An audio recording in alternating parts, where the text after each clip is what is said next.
करेगा जो अक्सर यहाँ की सिस्टर्स किया करती है, और जेसन भी इसके लिए मान जाता है। अब इसके बाद हमें पास्ट का एक सीन दिखाया जाता है कि किस तरह सोफिया ने सोशल मीडिया पर जेसन को देखा और वो उसके सॉन्ग्स और उसके आवाज की फैन हो गई, और वो जेसन से मिलने के लिए सोफिया नाम की एक सिस्टर जो उसी स्कूल में ट्रांसफर होने वाली थी, उसका मर्डर करके उसे ठिकाने लगा दिया और उसकी जगह सारे डॉक्यूमेंट्स चेंज करके सिस्टर सोफिया बनकर स्कूल में एंटर हो गई। अब कहानी प्रेजेंट टाइम में आती है, जहां हम देख पाते हैं कि जेसन स्कूल के काम कर रहा है और पौधे लगा रहा है। इसी समय सोफिया वहां आती है और हेल्प करने की बहाने उसको उकसाने लगती है। वहीं जोई ये सब नोटिस कर रही होती है। अब अगले सीन में हम देखते हैं कि सोफिया आखिरकार सारी धार्मिक हदों को पार करते हुए रात को जेसन के कमरे में एंटर हो जाती है, और अंदर जाते ही वो मोबाइल रिकॉर्डिंग ऑन करके रख देती है और अपने गले से नेकलेस उतारती है। तभी जेसन की नींद खुल जाती है और वो देखता है कि सिस्टर सोफिया उसके सामने है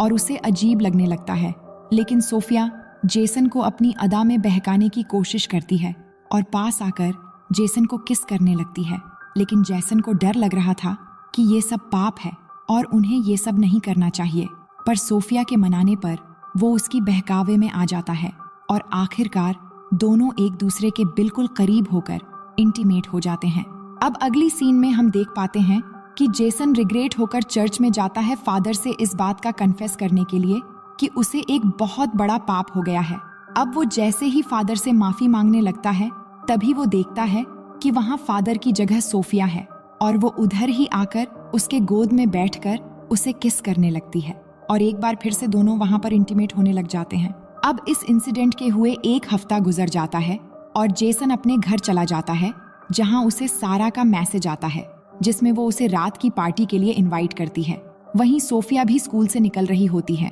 पर तभी वो सिस्टर रेबिका को किसी और स्कूल के फादर से असली सोफिया के बारे में बात करते हुए सुन लेती है, जिससे उसको ये पता चलता है कि वो फादर असली सोफिया को बहुत पहले से जानते हैं। ये सुनते ही वो घबराकर कार की तरफ बढ़ने लगती है, लेकिन तभी सिस्टर रेबिका उसे देखकर कहते हैं कि तुम कहाँ जा रही हो, जिस पर सोफिया उन्हें अपनी आंटी की मेडिकल इमरजेंसी का बहाना करके वहाँ से निकल जाती है। अब उसी रात जेसन अपने डैड से कहता है कि वो सारा के घर पार्टी में इनवाइटेड है, लेकिन उसके डैड उसे जाने से मना कर देते हैं, जिससे इन दोनों के बीच हमेशा की तरह बहस हो जाती है। जिसके बाद जेसन अपने डैड की परमिशन के बिना ही सारा के घर निकल जाता है और वही सोफिया भी उसे फॉलो करती हुई उसके पीछे चलने लगती है। अब जेसन सारा के घर जाकर काफी शराब पीता है, जिसके बाद सारा उसे एक कमरे में ले जाती है और दोनों एक दूसरे को किस करने लगते हैं। पर इसी दौरान जेसन को सोफिया के साथ किए हुए इंटीमेट सीन याद आने लगते हैं, जिसके बाद वो एक बियर बोतल लेकर वहां से निकल जाता है,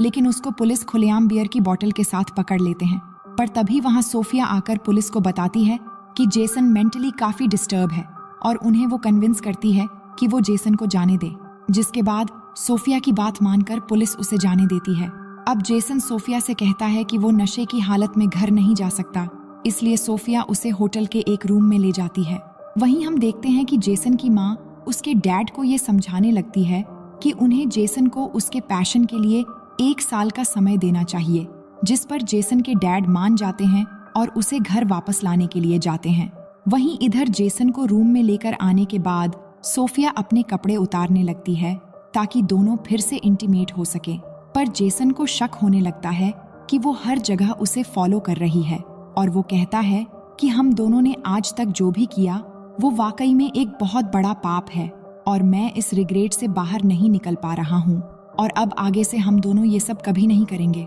लेकिन सोफिया कहती है कि हम दोनों के बीच काफी सिमिलैरिटीज है और हम दोनों के ही डैड हमें नहीं समझते और हम दोनों एक दूसरे से मिले ही इसलिए कि दोनों एक दूसरे के साथ रह सके। लेकिन जेसन सोफिया की कोई बात नहीं मानता और वो सोफिया को उधर ही छोड़कर चला जाता है, जिससे सोफिया को बहुत गुस्सा आता है। वहीं जेसन के फादर उसे ढूंढ लेते हैं और उसे कहते हैं कि उन्होंने कहीं ना कहीं जेसन को फोर्स किया है और वो उसे सॉरी कहकर उसे एक मौका देने की बात करते हैं। अब अगले दिन सुबह जब जेसन और जोई दोनों स्कूल के लिए निकलते हैं तो सोफिया भी वहां होती है और वो उन्हें देखकर कार स्टार्ट करके जाने लगती है। तभी जोई उस कार को देख लेती है और स्कूल आकर उस कार को ढूंढ भी लेती है और नंबर के जरिए ऑनलाइन चेक करती है, जिससे उसे पता चलता है कि वो कार सोफिया के नाम पर ही रजिस्टर है, जिससे जोई को ये यकीन हो जाता है कि वो सोफिया ही थी जो उनके घर के बाहर ठहरी थी। वहीं इधर जेसन अपने कमरे में जाता है तो सोफिया उसे बेहोश पड़ी मिलती है,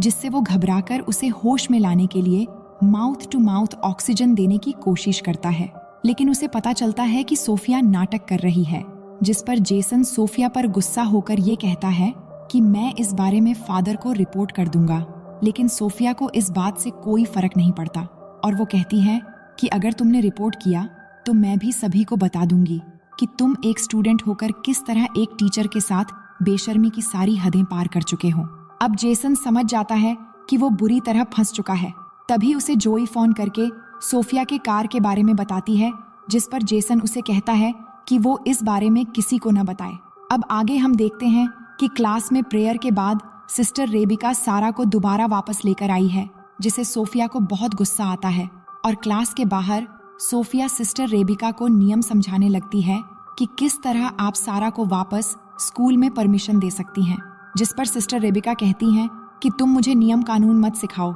मुझे पता है